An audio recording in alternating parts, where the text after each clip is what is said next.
Dogma e ritual de alta magia. Primeira parte. Dogma. Capítulo 7. Zain. A espada flamejante. Netzah. Gladius. O centenário é o número sagrado em todas as teogonias e em todos os símbolos, porque se compõe do ternário e do quaternário. O número 7 representa o poder mágico em toda sua força. É o espírito auxiliado por todas as potências elementares. É a alma servida pela natureza. É o Sanctum Regnum, de que se falou nas clavículas de Salomão, e que é representado no tarô por um guerreiro coroado que ostenta um triângulo sobre sua couraça, de pé sobre um cubo com duas esfinges a ele ligadas, uma branca e outra negra, que tiram em sentido contrário e volvem as cabeças entreolhando-se. Esse guerreiro está armado com uma espada flamejante e porta na outra mão um cetro cuja extremidade extermina em um triângulo e em uma bola. O cubo é a pedra filosofal. As esfinges são as duas forças do grande agente, correspondentes a Jaquim e Boaz, que são as duas colunas do templo. A couraça é a ciência das coisas divinas, que torna a sabedoria invulnerável aos ataques humanos. O cetro é a varinha mágica. A espada flamejante é o signo da vitória sobre os vícios, que são em número de 7, como as virtudes. As ideias dessas virtudes e desses vícios eram representadas pelos antigos sob os símbolos dos 7 planetas, então conhecidos. Assim, a fé, essa aspiração ao infinito, essa nobre confiança em si mesmo sustentada pela crença em todas as virtudes, a fé que nas naturezas débeis pode degenerar-se em orgulho, era representada pelo Sol, a esperança, inimiga da avareza, pela Lua, a caridade, oposta à luxúria, por Vênus, a brilhante estrela matutina e vespertina.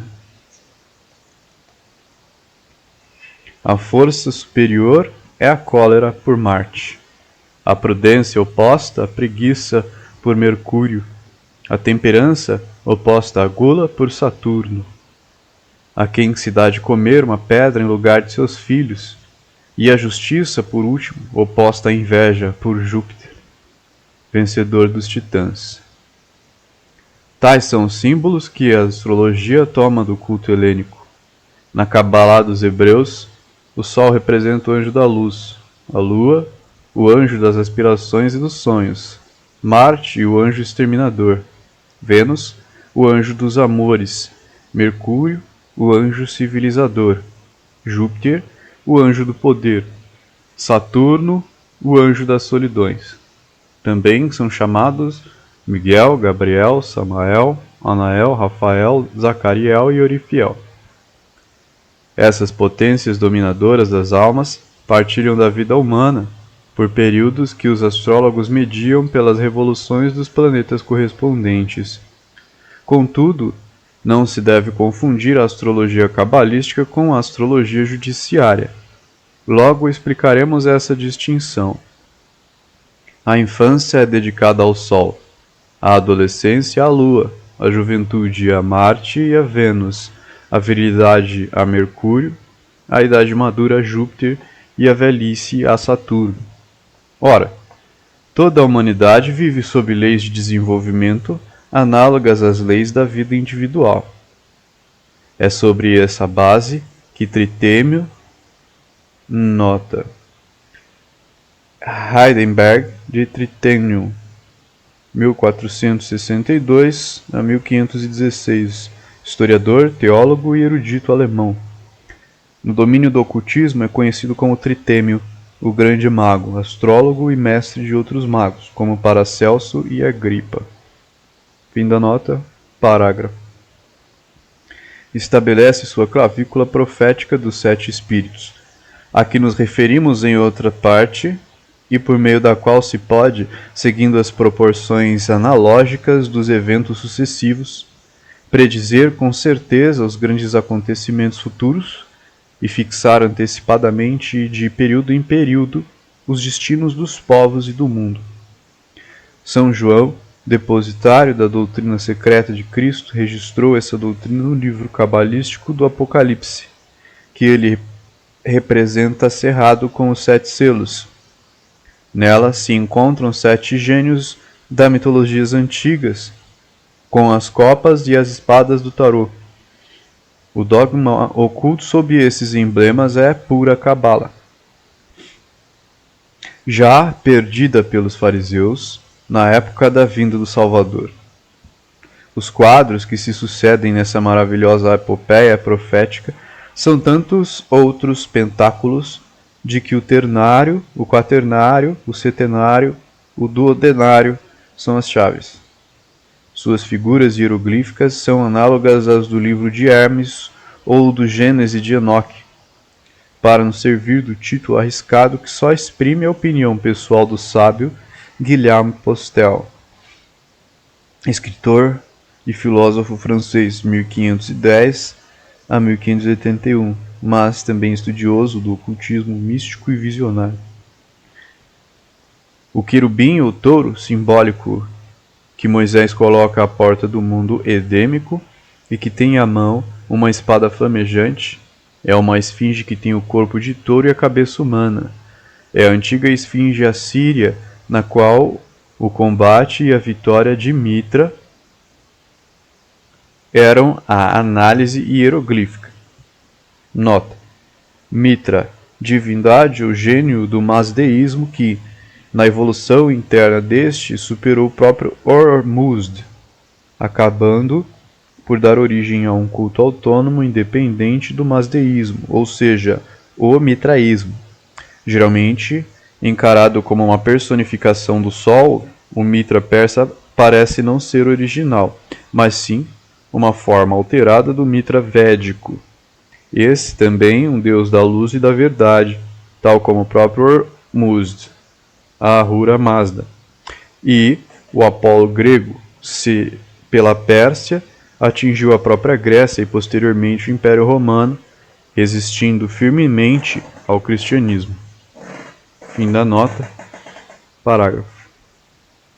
Tal esfinge armada representa a lei do mistério que vale a porta da iniciação para afastar os profanos. Voltaire, que desconhecia tudo isso, riu bastante diante de um boi que sustinha uma espada.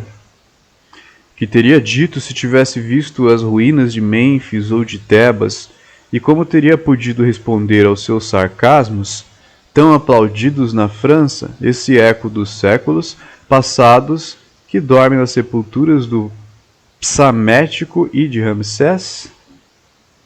O querubim de Moisés representa também o grande mistério mágico cujo setenário expressa todos os elementos, sem oferecer, contudo, a última palavra. Esse verbum inarrabile dos sábios da escola de Alexandria.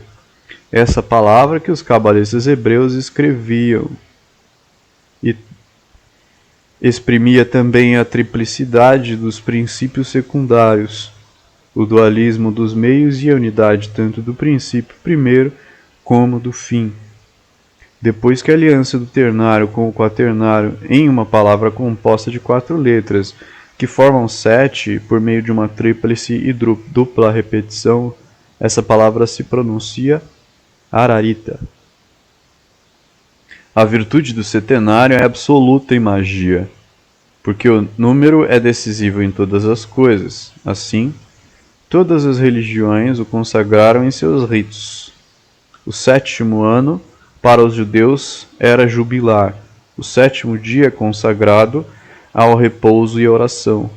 Há 7 sacramentos e etc. As 7 cores do prisma. As 7 notas da música correspondem aos 7 planetas dos antigos, ou seja, às 7 cordas da lira humana. O céu espiritual não mudou nunca, e a astrologia tornou-se mais inalterável que a astronomia. Os 7 planetas não são outra coisa realmente senão símbolos hieroglíficos dos vínculos de nossas afeições. Confeccionar talismãs do Sol e da Lua ou de Saturno é unir magneticamente a vontade a signos que correspondem aos principais poderes da alma. Consagrar alguma coisa a Vênus ou a Mercúrio é magnetizar essas coisas com uma intenção direta, seja de prazer, seja de ciência, seja de proveito. Os metais, os animais, as plantas e os perfumes, análogos, são nisso nossos auxiliares. Os 7 animais mágicos são, entre as aves correspondentes ao mundo divino, o cisne, a coruja, o gavião, a pomba, a cegonha, a águia.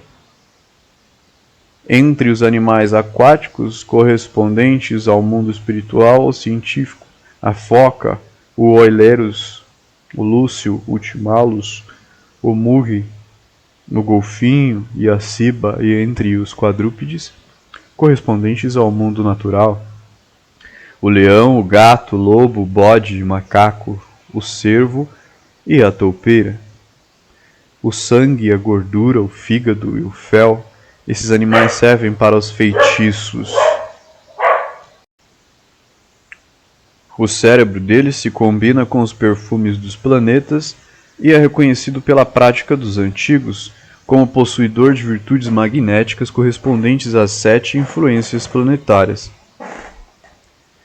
Os talismãs dos 7 espíritos são feitos seja de pedra preciosa, tais como o carbúnculo, o cristal, o diamante, a esmeralda, a ágata, a safira e a ônix, seja de metais como o ouro, a prata, o ferro, o cobre, mercúrio fixo, o estanho e o chumbo. Os signos cabalísticos dos 7 espíritos são, para o Sol, uma serpente com a cabeça de leão, para a Lua, um globo ocupado por 2 meias-luas, para Marte, um dragão mordendo o cabo de uma espada, para Vênus, um lingam, para Mercúrio, o caduceu hermético e o sinocéfalo, para Júpiter, o pentagrama flamejante nas garras ou no bico de uma águia, para Saturno, um velho coxo ou uma serpente enlaçada com a pedra helíaca. Todos esses signos são encontrados sobre pedras gravadas pelos antigos homens e, particularmente, em talismãs das épocas gnósticas, conhecidos sob o nome de Abraxás. Na coleção de talismãs de Paracelso, Júpiter é representado por um sacerdote em traje eclesiástico, e no tarô tem a figura de um hierofante, que ostenta na cabeça a tiara de 3 diademas e sustenta na mão a cruz de 3 braços, que formam um triângulo mágico e representam simultaneamente o cetro e a chave de 3 mundos. Reunindo tudo quanto dissemos da união, do ternário e do quaternário, teremos tudo o que nos restará a dizer a respeito do setenário. Essa grande e completa unidade mágica, composta de 4 e 3.